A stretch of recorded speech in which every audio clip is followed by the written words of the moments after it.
Ooh, I didn't know I was gonna get this emotional already.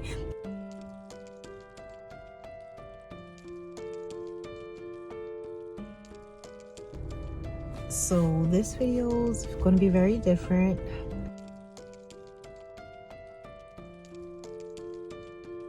I don't know, like, I've just been trying to really wrap my head around my own bipolar thoughts on being 43, not being in a relationship, and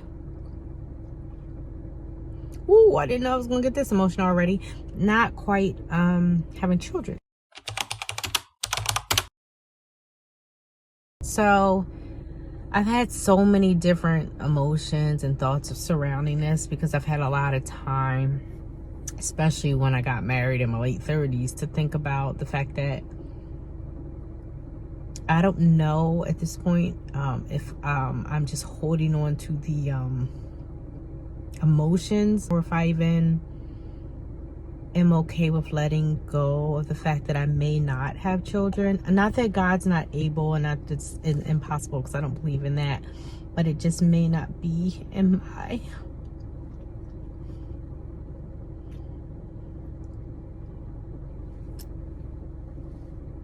I'll be back. Hold on.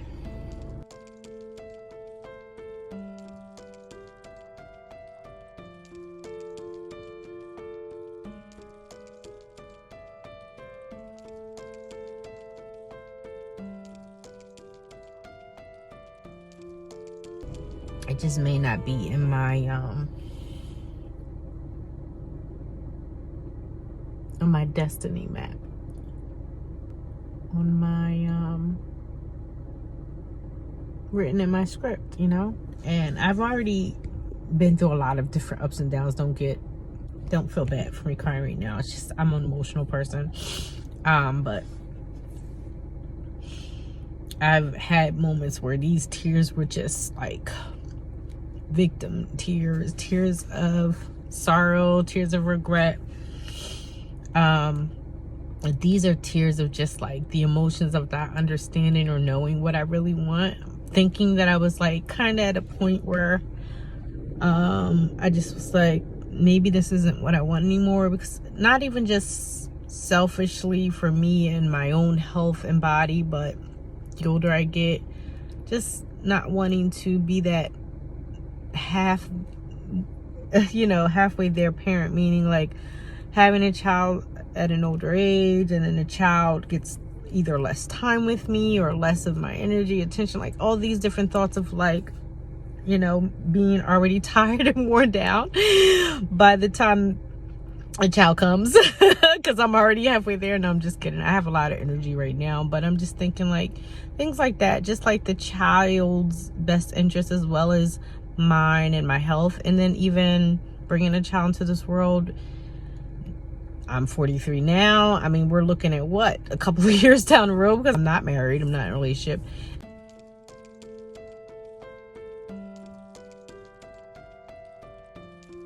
And just even like I said, the tears used to be regret. And I'll just be honest here, because for a long time I lived the majority of my life before I got married, which I keep saying 30s, but I think I was like 28 when I got engaged. I don't even remember, but I got married in 2010 and I'm 43 now. You do the math.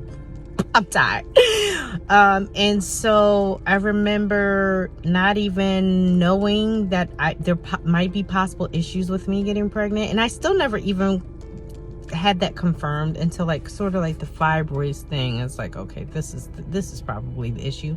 But I remember just going about life being that person, not perfectly living, guys, hopefully you can read between the lines, but being very serious about like, I'm not trying to have a baby, we're not married. Like, I was very intent on having a family. And I used to say, like, I had this saying, I can't even remember it now, but I was just like, I was like, I don't want to be a baby mom, or not. No judgment, guys. There's no judgment on anybody who had a child outside of marriage or young age or whatever. It was just like, I want a family. I was like, I don't want a baby daddy. That's what it's like. I don't want a baby daddy. I want a family. And I used to tell this to like people I was in relationships with. It doesn't matter. Dating.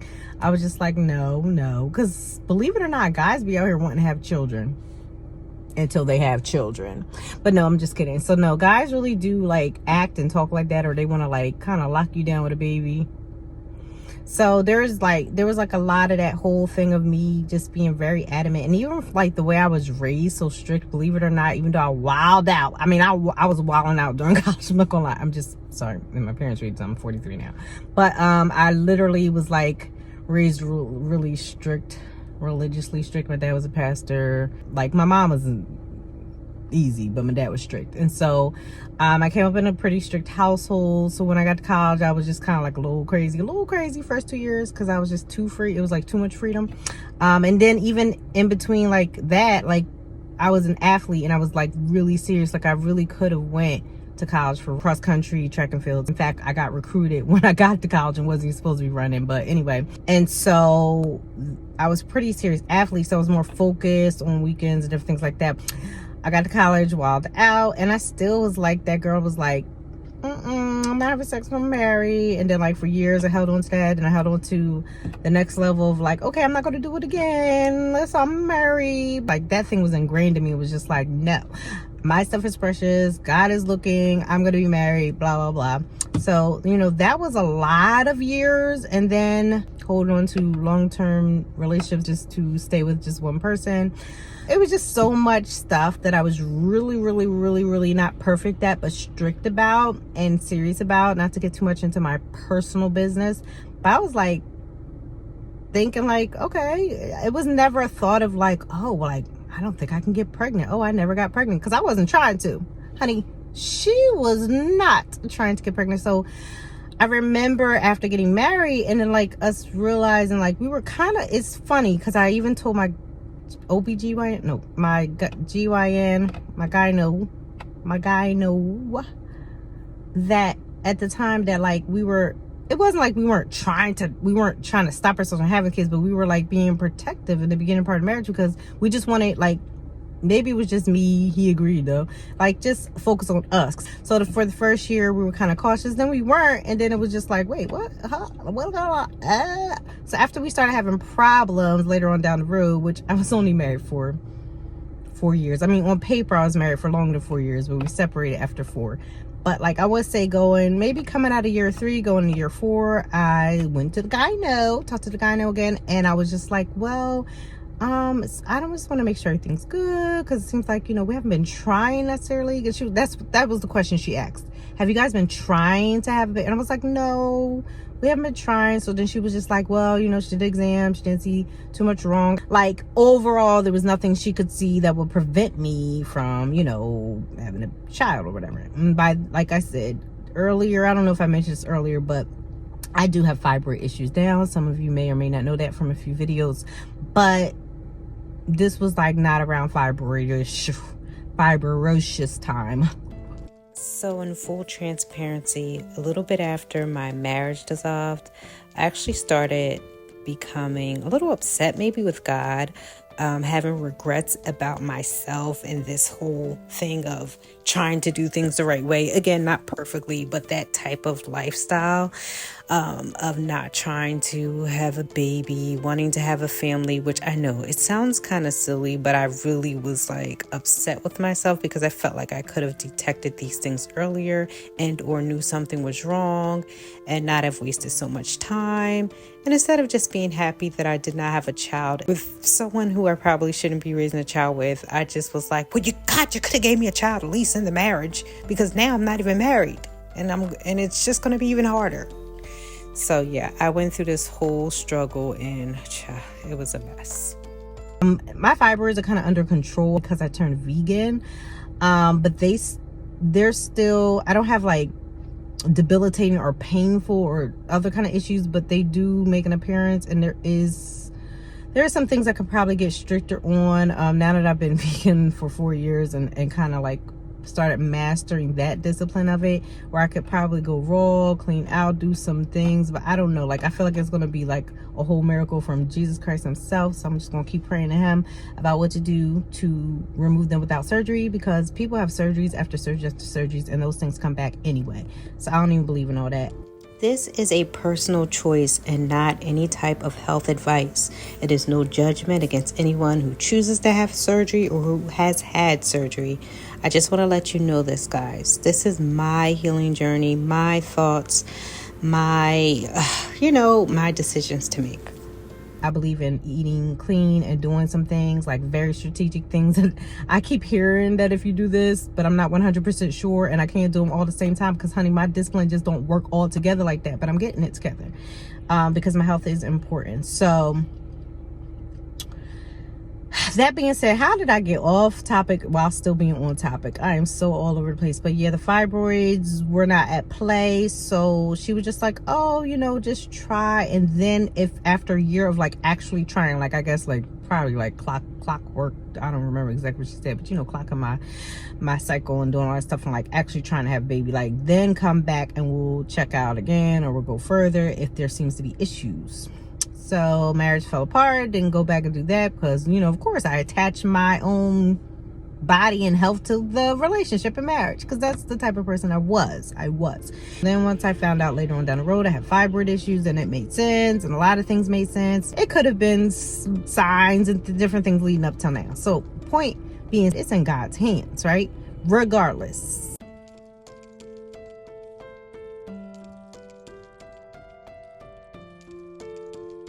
And so I've had all of these different ups and downs within myself, then getting in another relationship, or like, especially the older I got and you're dating people that don't even want kids anymore. And it's just like, should I even date you? And it's like, okay, now I can't date people that say they don't want kids, but then you just eventually find someone like, oh, I'll have it just for you. And you're like, what? And you have random people that are like, come back to your life like, I want to have your baby though. Like, what? I didn't even ask for this offering. Are you crazy? So yeah, I've had all kinds of stuff going on in my life as far as babies, and the devil just has his way with me in this whole issue.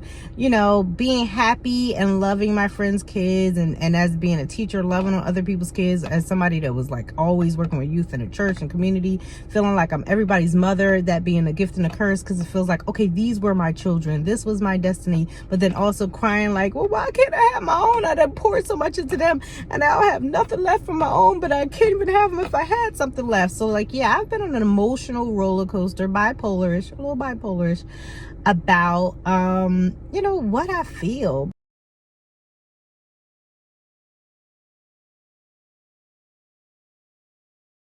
I had just went on this spiritual journey and thing, this down this lane with God, and we really worked it out to where I'm kind of at now, where I was just like,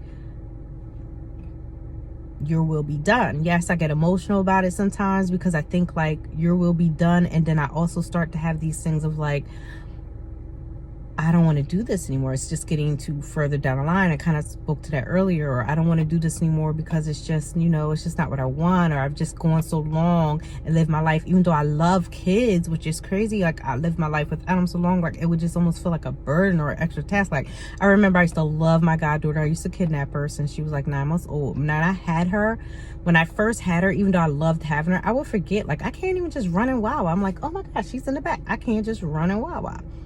So it's just a lot of things I think about, but then I go so hard with like denial. I went with so hard with denial before. Sometimes I don't know if it's like the denial creeping up or I'm really serious like that. I'm like, I'm okay, it's it. Or if I'm just trying to accept God's will. And then every now and then I have a day like today, and I'm like, question it. Like, is this something that I want still, or am I just saying this to brace myself for whatever God's will is? And if it's his will for me to, do this, it's not even like, oh, I can't have kids ever. That there's a chance that it wouldn't be, or be an issue, I would say, because I don't want to say can't, I don't want to say never. It is God's will. I don't know, again, if I have like some type of protective barriers up in my mind and around me just in case. And then all of a sudden I have days like this where I'm just become so emotional, overfilled with the fact, the emptiness of not being a mother. Or if like, I I'm just being emotional because I'm emotional. I am, guys. I like cry. I've said this plenty of times back, but I'm building a new community here. But I cry when I'm happy, mad, and sad, and glad, and everything. So like, you wouldn't even know. You'd be like, oh my gosh, she is a roller coaster. But like, believe it or not, I have like another level of self-awareness and control over my anxiety. So it's not even anxiety driven anymore, because I probably would be a hot mess crier and doing it more often. But I just still, even with like my anxiety and you know, self-awareness of like, okay, this, calm down, you have to be business minded, or you have to be whatever. You can't just cry at the drop. I mean, granted, don't hold back your feelings, and don't also beat yourself up for. That's why I'm honest about being a crybaby now, because I used to beat myself up for being. I used to be ashamed of, especially relationships will make you like that. Men will be like, because they feel like you're using it as a tool or an abusive weapon, especially when you do it as often as I do. I'm like, no, I'm not. So, but like I said, I cry. Listen, if I see somebody else crying and I barely know you, but have some type of connection with you, or we talk for a little bit, I will cry with you. Or if I just see somebody else crying over something, I will start crying. Like, it's just me. And I realize that, but I do have to have some levels of control and some like limitations. So I do kind of like now work on reeling it in, or not, like when I feel it coming and it's not appropriate. But most of the time, even if it's appropriate and I'll just be judged, I'll just be judged. I have realized and come to the realization that it's who I am. I'm a cry. Well, I don't like to say I'm a crybaby, because crybabies have no control, or they use it as control. They cry to get their way. I'm just a crier. I'm an emotional person. I cry, okay? And the more I accept it and say that, the less I cry. Because that holding back stuff ain't easy. The controlling holding back is cool, but like the holding back because I don't want nobody to think I'm a crybaby, that just makes me want to cry more. It's like when you try to hold in your laugh. You ever be in church or be somewhere? It's always the places where you're not supposed to laugh that you want to laugh, and that thing just eats you up. The more you try to hold that in or say you should laugh, so you might just cough it out, get it out, like chuck, like let's do something in your hand, move away, turn your face, let that thing out a little bit, because that thing will jack you up. If it finally does come out, it'll be worse than what it would have been if you just let it out a little bit. But that's just, if you didn't know me or you didn't know too much about me, that's something really personal. Wow, I just brought you guys all the way in. As far as like how I feel a lot of times about being a mother, and I know a lot of people are going to say in the comments, which is fine. I don't care what you say in the comments, as far as like just keep it cute. As far as like, you know, you should adopt, you should do this, you should do that. I've been through all those thoughts and phases too, and some of them I considered or thought was like viable option. Not saying they're all off the table, but like I really don't. It's like I either want to do the motherhood because God allowed it for me to naturally do it, or I'm okay with, you know, not doing it. I don't think maybe I met Mr. Right, who needs to make me Mrs. Okay, but to think about adoption, or like even like, you know, going to foster care, doing different stuff that I had thought about doing in the past, like seriously thought about, or definitely no shots and all the other unnatural stuff that is a blessing, and it's allowing people to have kids, and I know like it's really costly too, and it's really like emotional process. I haven't considered that stuff, maybe like a teeny bit one moment when I was like, what? But really that's not a route that I'm thinking about. So that's why I probably get so emotional, because it's like it's like all or nothing, you know. It's like a natural childbirth, or I'm okay. Again, never saying never to adoption, but it's just not a thought to do that. Maybe a little older, not like baby, but something like that. I don't know, but it's the same thought of I'm getting older, and to just like have a baby and try to raise it, unless it just naturally happened that way. I don't know, unless again I could adopt a little bit older. So I don't know, we'll see. It's all in God's hands. Thank you for listening. Thank you, therapy group session. Share your stories too in the comments. Don't just, you don't have to just talk about mine. Go down in the comments, let me know what you think. Let me know your struggles, your thoughts on it. Maybe somebody else can you know, help somebody else in the comments. It may not even be for me. So be blessed, pay less, don't stress. I know that has nothing to do with this talk, but that's what this channel is about. All right, guys, I'll see you next video.